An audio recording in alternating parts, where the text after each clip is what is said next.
Supernatural Powers, a story of tragedy and power. Carrie. Carrie White was never meant to fit in.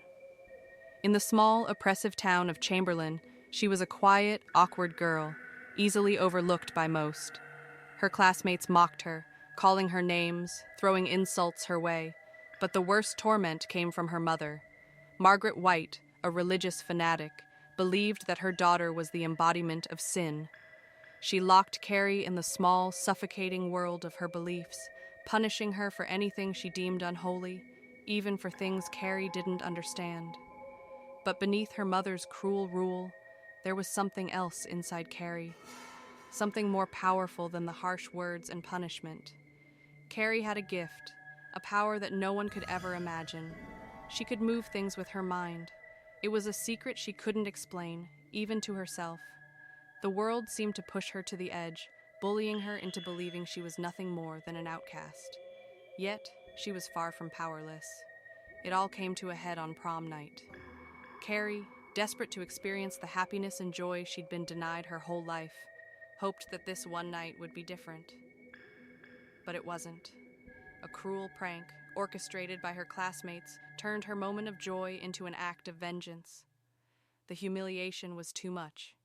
In an instant, her powers surged. She didn't just move things with her mind. She destroyed with them. The gym, the laughter, the promises of a night to remember, all turned into an inferno of blood and fire. She wasn't just a shy girl anymore.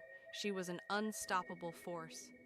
And as the flames consumed the people who had tormented her, Carrie realized the true cost of her power. There was no going back. Firestarter. Charlie McGee had always been different too. Not in the same way as Carrie, but in her own, unique, terrifying way. As a child, she had no idea what was happening to her. Flames would erupt from her hands, from her eyes, from her very thoughts. Her father, Andy, who had been part of a secret government experiment, had powers of his own, the ability to manipulate minds.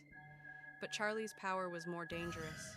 She could start fires with nothing but a thought, and the more she grew, the harder it became to control.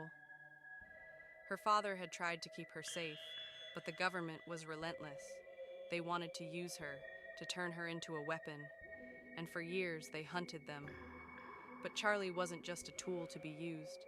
She was a scared little girl trying to understand her own abilities, trying to live a life beyond the shadows of fear. In a confrontation that would change everything, Charlie's power erupted. The government facility where she was being held captive became a raging inferno, the kind of fire that consumes everything in its path. Charlie's heart broke for the people lost in that fire, but she knew there was no other way. Her powers weren't a blessing, they were a curse, a burden she would carry for the rest of her life. And as the flames died down, she knew there was no going back. There was nothing left but the ashes of a childhood lost to the flames. The Dead Zone. Johnny Smith had always been a man who lived for the quiet moments. He had a life full of hope until the accident, the fall that put him in a coma for 5 years. When Johnny finally woke up, the world had moved on without him. But that wasn't the worst of it. Something had changed inside him. Johnny could no longer just be the man he once was. He had visions. When Johnny touched someone, he could see things from their past, their future, their deepest, darkest secrets. It was a gift, sure, but it came with a terrible cost. The more Johnny used his abilities, the more he realized he wasn't just seeing the future, he was seeing the fate of the world, and it was grim. He saw a man named Greg Stilson, a politician, a man hungry for power. Johnny saw the destruction he would bring. He saw the bloodshed, the suffering, the chaos. And Johnny knew that it was only a matter of time before Stilson's ambition became a nightmare for everyone. Johnny was faced with a choice. Could he stop it? Could he change the course of the future he'd seen? Or should he stay out of it, let fate take its course? But Johnny couldn't turn away. His visions, his abilities, they demanded action. With a heavy heart, Johnny made his decision, a choice that would cost him his life. He confronted Stilson, hoping to stop him before it was too late.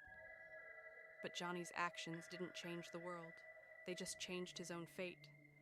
And as Johnny lay there, knowing that his last act had saved others, he realized that the price of knowing the future was too high to bear.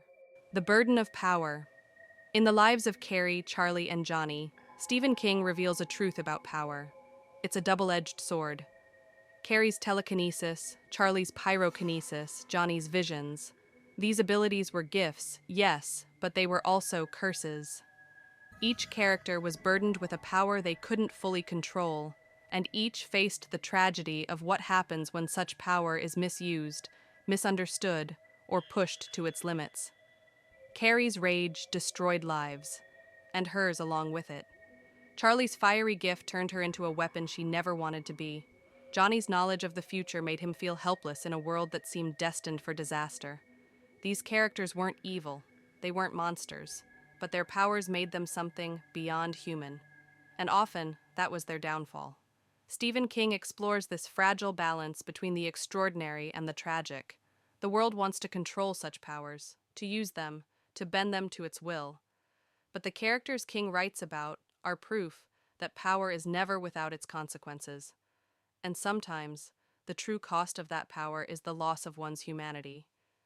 Because in the end, these powers, these gifts, were never truly a blessing.